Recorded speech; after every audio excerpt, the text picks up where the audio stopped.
Hi everybody, I'm Jones. And I'm Mann. And we're Jones and Mann. And today we're jonesing on Nolets Dry Gin Silver.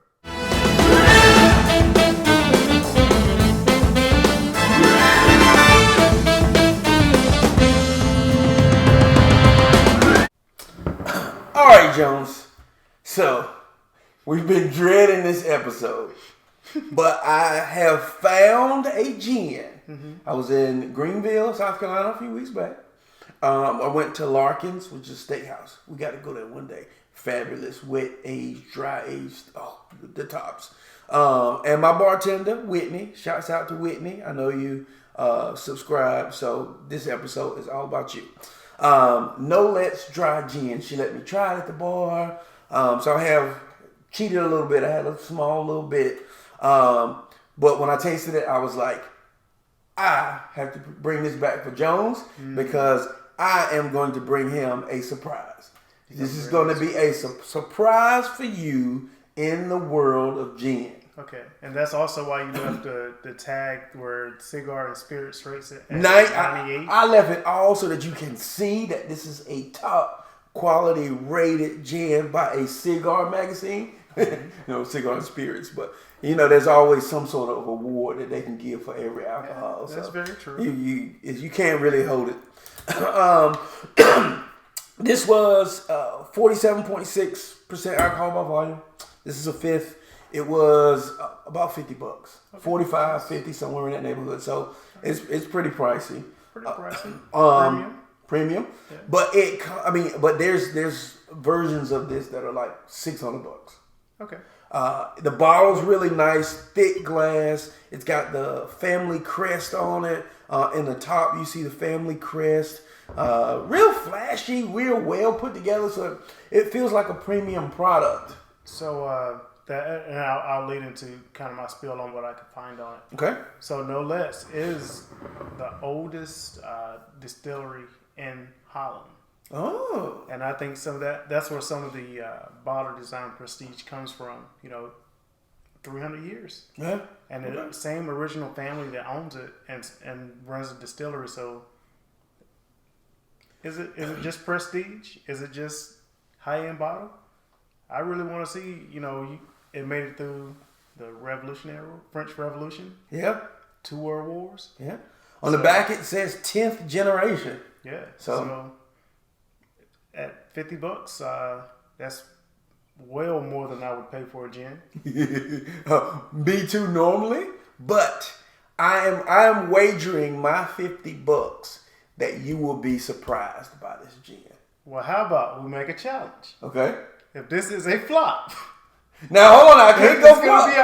It will be an honest flop. Okay. But if this is a flop, I will need at least 100 push-ups and 100 squats.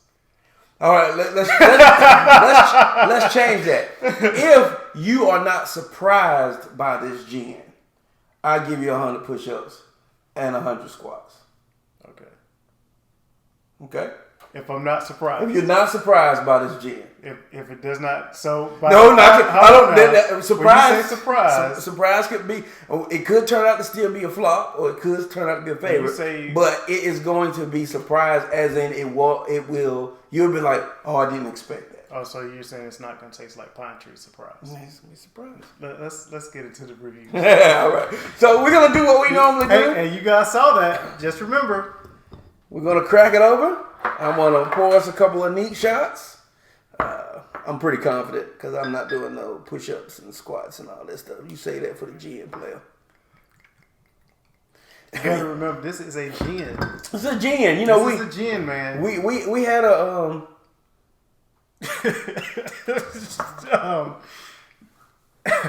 I won't expect all these at once. Yeah. You can split it up. I can split it up. You can split it out over a couple of days, but this is I'm hoping this is what we had, but maybe it's not. It smells a little bit different than what I had. I might have overspoke. I can go ahead and warn you, this smells like pine trees to me. So. Wow. Okay. Well, let's do it. Clink them and drink them.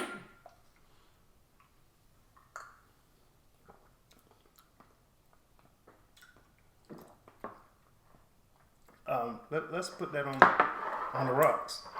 This is it.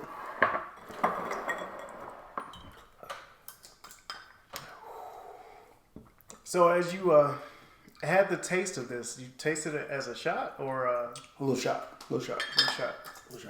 Okay. Very interesting. Now, does it taste like what you? Let's let it sit there a little bit. Yeah, let it sit. So when you had a small shot, and it did fairly well for you. It was surprising. It was surprising. And I still say some of that rings true. I'm gonna go ahead and let's taste before I give you my background. So I was kind of letting it marinate a little bit, getting some good water on that. I might need to call Whitney back. Cool. Clinking and drinking.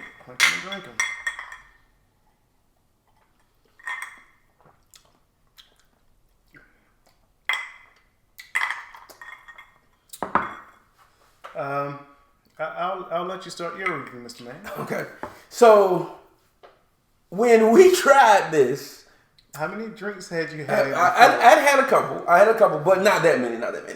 I got more fruity notes from it, more strawberry, kind of cherryish. I don't get any of that tonight, but I will say still, this is not your traditional gin.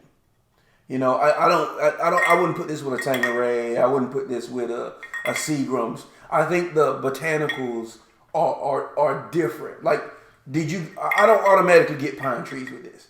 I get a reminiscent on the end of a little juniper right at the end, but nothing like a regular gin. A lower end gin. Yeah. I would tip now, honestly, in the grand scheme of things, for me, it's a flop. It was a flop that night. It didn't make me say, I'm going to start drinking gin. But if I had to drink a gin, this is what I would drink. I think it would make a great Tom Collins because it would kick out that strong juniper flavor that you get with gin and would mix well with the other ingredients.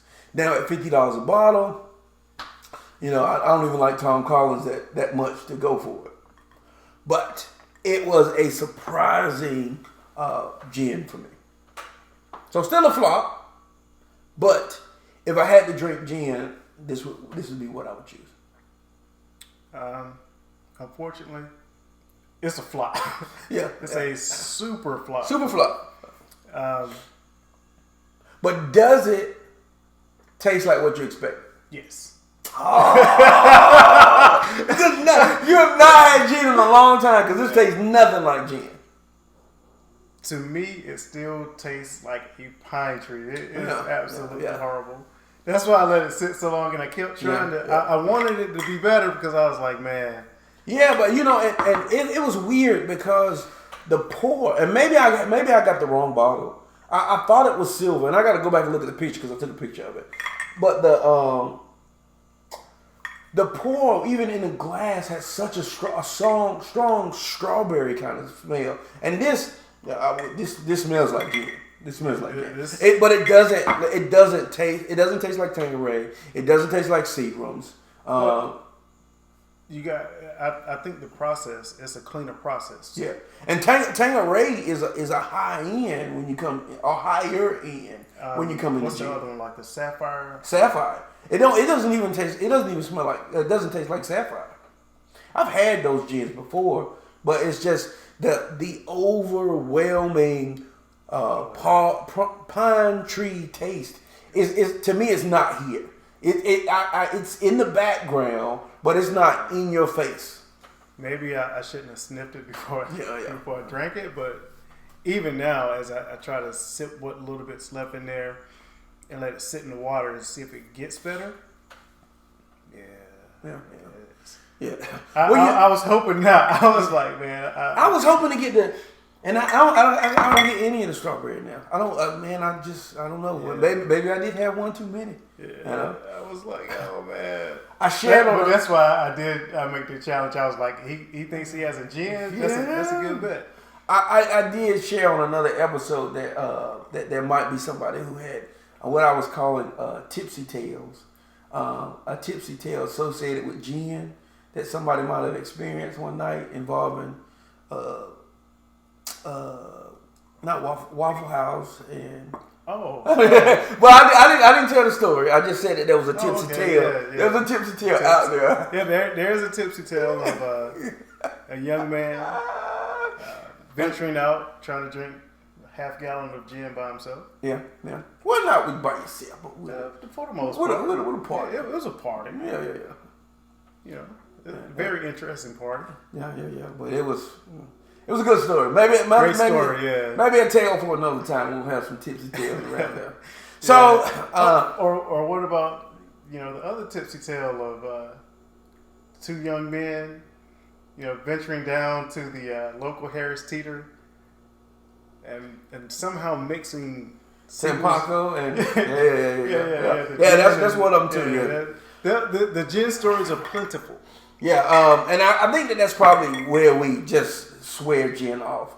I swear, I really got to go back and look to make sure I got the right bottle. I was confident when I came in, but now I'm like, it still smells like gin. Yeah. Either I was super tipsy or I got the wrong one. I think you were super tipsy. It's probably a combination. Especially if you got the strawberry notes. I get zero strawberry notes here. Yeah. Whitney, what happened?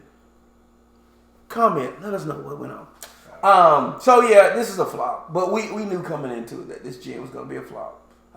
That's just not in our wheelhouse at all. I was actually kind of hoping that it would surprise me. I oversold it. With the high rating. And I think, like I said, if I didn't have such a bad history with gin, and I've tried gin since those good old days of the lower end college budget gins. And this is the second time in 10 years that I've tried gin. So that tells you that I do not use gin. I know. Now, there's one more, if we do another gin episode, that I would like to try. Maybe two more if this isn't the right one. But if the Nolets that we had that night was the $400 one, we won't be trying that on this episode. Unless somebody's going to send us one. It's not going to happen. I'm just not going to put a lot of, I probably won't put any money into gin because I don't know anyone who drinks gin. I maxed out, and I went for it, but it didn't work. So, we're going to call this one a flop. A flip-flop, as we say. Super flop. Super flip-flop. As always, subscribe. You can follow us on Instagram, Twitter, Facebook now. Whitney, no strawberry. You know what?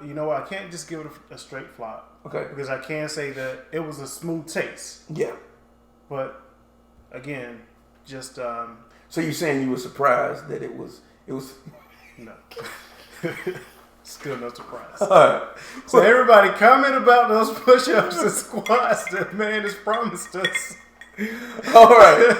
So this has been another episode of Jones and Mann. We'll see you next time.